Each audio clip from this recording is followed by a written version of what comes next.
ఫిష్లా యానోకి surgery చేసుకుంటే మళ్ళీ వచ్చేస్తుందట కదా, మళ్ళీ వస్తే సర్జరీ చేయించుకోవడం ఎందుకు? ఇది చాలా మందికి ఉండే డౌట్. అయితే ఫిష్లా యానోకి సర్జరీ చేయించుకుంటే మళ్ళీ ఎందువల్ల వస్తుంది అంటే రికరెన్స్కి గల కారణాలు ఏంటి, వాటి గురించి చెప్తాను వినండి. ఇప్పుడు ఫిష్లా యానో అంటే అందరికీ తెలుసు, it is an abnormal tunnel or track between the skin and rectum or anal canal. అంటే ఒక అబ్నార్మల్ టన్నెల్, చిన్న ట్రాక్ ఉంటుంది అనమాట. అదేంటంటే స్కిన్కి లోపల ఉండే ఇంటెస్టైన్ కానీ రెక్టమ్ కానీ యానల్ కెనాల్కి ఉంటుంది. చాలామందికి బయట ఏంటంటే చిన్న యాప్సిస్ లాగా, చిన్న పింపుల్ లాగా, చిన్న బటన్ హోల్ లాగా కనిపిస్తుంది, చిన్న చీమ వస్తూ ఉంటుంది. చాలామంది అదే డిసీజ్ అనుకుంటారు, కానీ అసలైన డిసీజ్ లోపల ఉంటుంది. అది ట్రాక్ కావచ్చు, ఇంటర్నల్ ఓపెనింగ్ కావచ్చు.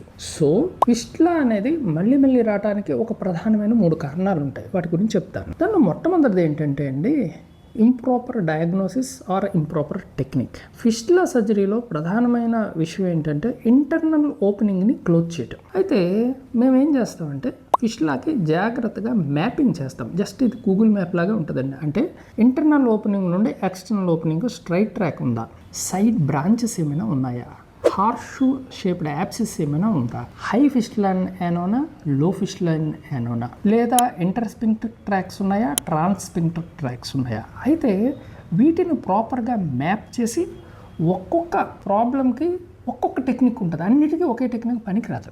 సో ఇంటర్నల్ ఓపెనింగ్ని ఐడెంటిఫై చేయలేకపోయినా, ఇంటర్నల్ ఓపెనింగ్ని క్లోజ్ చేయలేకపోయినా ఫిస్టులా మళ్ళీ వచ్చే అవకాశం చాలా ఎక్కువ ఉంటుంది. So improper mapping of the fistula track కానీ, ఇంటర్నల్ ఓపెనింగ్ క్లోజ్ చేయడంలో ఇబ్బందులు కానీ ఫిస్టులా మళ్ళీ రావడానికి దోహదపడతా ఉంటుంది. రెండవ ఇంపార్టెంట్ థింగ్ ఏంటంటే, సపోజ్ పేషెంట్కి డయాబెటీస్ ఉన్నా, ఇమ్యూనో కాంప్రమైజింగ్ ప్రాబ్లమ్స్ ఏమైనా ఉన్నా, స్మోకింగ్ ఉన్నా, వూండ్ కేర్ బాగా తీసుకోకపోయినా ఒక్కొక్కసారి మళ్ళీ వచ్చే అవకాశం ఉంటుంది.